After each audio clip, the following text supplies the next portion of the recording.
išgyvendavo, bet buvo nenustabu, kai žmonės turėjo 10, 12, 15, 18, 20 vaikų. Ne visi išgyvendavo, bet didžiulės šeimos buvo įprastas dalykas, net prieš 100 metų. Bet dabar šeimos yra gana mažos. Taigi, per tuos 300 metų mes Europoje nuo nulio pasiekėme 300 milijonų populiaciją. Jie buvo pakliuvę į spastus. Aš labiau demografinius spastus priskirčiau kažkam tokio panašaus kaip tinklas žuvims, nes jie gaudo žmonės. Šito aš išmokau iš daktaro Thornhillo, kai paskutinį kartą mes diskutavom apie populiaciją ir jis tai puikiai išaiškino. Džiaugiuosi, kad visa tai bus įrašyta. Klausimas iš salės. Man atrodo, šitoje vietoje iškyla etinis klausimas. Žiūrint į Afriką ar kitą trečiojo pasaulio šalį, kur žmonės gyvena prastomis sveikatos apsaugos sąlygomis, ar jie nėra tokie pat svarbus, kaip ir mes esame?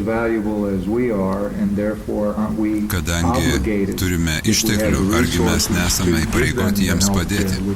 Akivaizdu, kad žiūrint iš populiacijos perspektyvos tai nėra gerai, bet kaip mes turėtume balansuoti iškilus etiniams klausimams, laikant tos žmonės lygiais su mumis.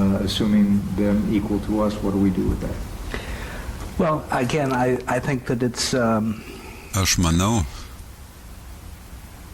kad mes turime nuspręsti, ar mes būsime šios planetos dievais ar ne, ir viskam, ką mes galime padaryti, ar tikrai esame įpareigoti tai daryti.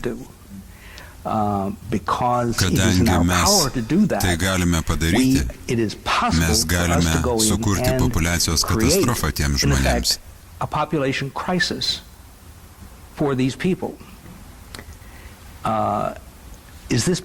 Ar tai yra nuolankumas? Tai yra mūsų galioje padaryti.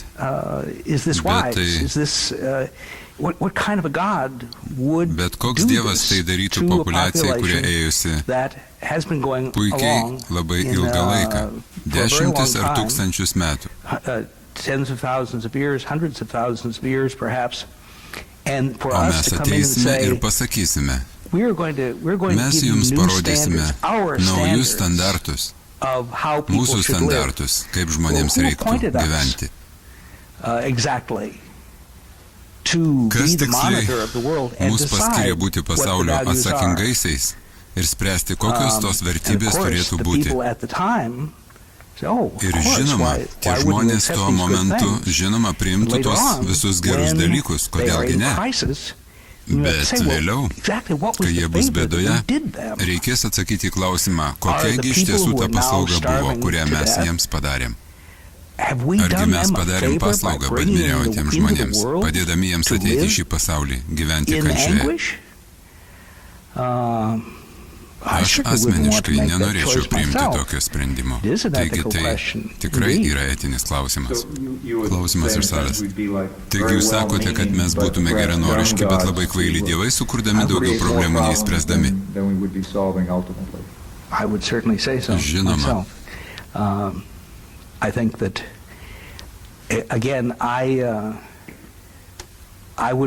Manau, kad aš verčiau sekčiau dievų pavyzdžių,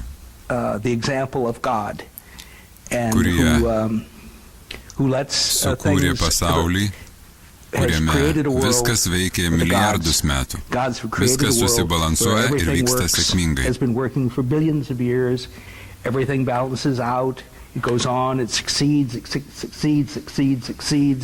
Ir Dievui nereikia įsikišti ir maitinti alkanas populiacijas arba įsikišti ir pridėlioti visur gydytojų, kurie gydytų gyvūnų ligas.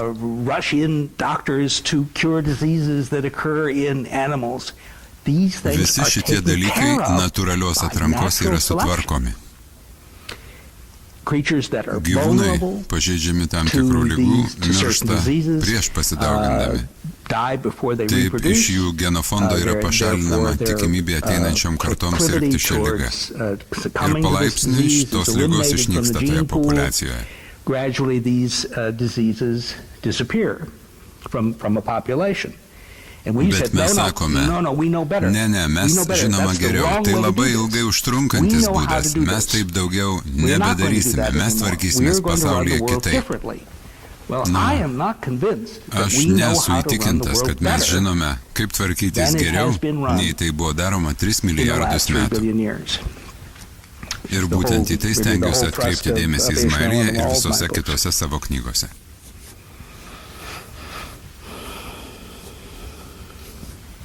Klausimas. Dar vienas aspektas šią temą. Po to, ką tik pasakėte, ar būtų įmanoma, kad kas nors nuspręstų ir mes nustotume visi naudoti vaistus? Kam gydyti mūsų populiaciją? Gal geriau leisti natūraliai atrankai, natūraliams procesams sukurti stipresnę žmonių rasę? Visose savo knygose sakau, kad nėra vieno tinkamo būdo, kaip visiems žmonėms gyventi. Ir aš nesakau, kad žinau tokį. Ir manau, kad mūsų išskirtinė arogancija ir yra tai, kad sakome, jog mes žinome tą vienintelį būdą ir jūs visi turėsite taip gyventi. Aš nesakau, kad tai, kaip mes gyvename, yra blogai ar neteisinga. Nieko panašaus. Bet niekas mums neleido, neliepė aiškinti, kaip visi pasaulyje turėtų gyventi. Ir nėra nieko blogo medicinoje. Be to visi aboriginai, primityvų žmonės turi savo daktarus, savo gyvenimo būdus, savo gydymo būdus. Bet aišku, mes šnairuojame į juos ir sakome, kad tai visiškos nesąmonės. Jie taip nemano ir jie gali padaryti kai kuriuos dalykus, ką ir mes. Bet jie turi kitokį požiūrį į gyvybę ir mirtį. Ir mirtis jų taip stipriai nesukrečia.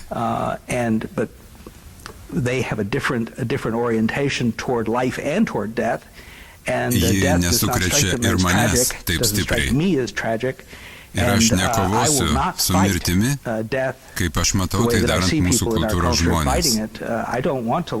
Aš nenoriu gyventi dar valandos ar savaitės pajungtas ant aparatų. Ne, ačiū.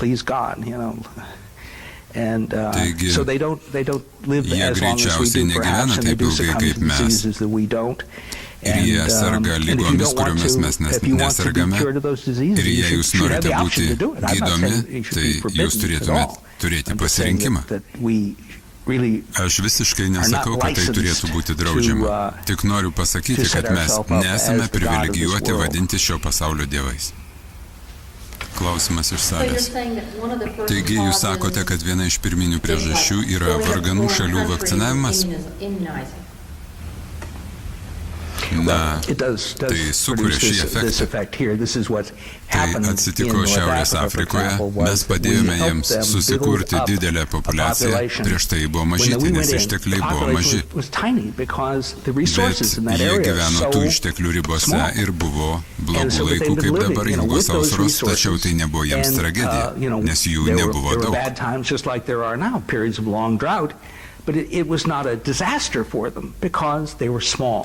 Ir jie visada galėjo susitvarkyti ir gyventi toliau.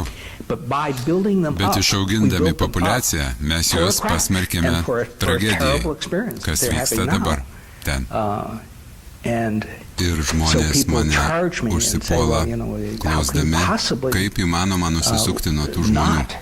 Vėl netiesioginiai teigdami, kad mes esame dievai ir pasaulis yra mūsų rankose. Ir mes spręsime, kas gyvens ir kas ne. Ir žmonės manęs klausia, ar aš leisčiau žmonėms mirti. Bet ne aš leidžiu jiems mirti ar gyventi. Aš nesu Dievas.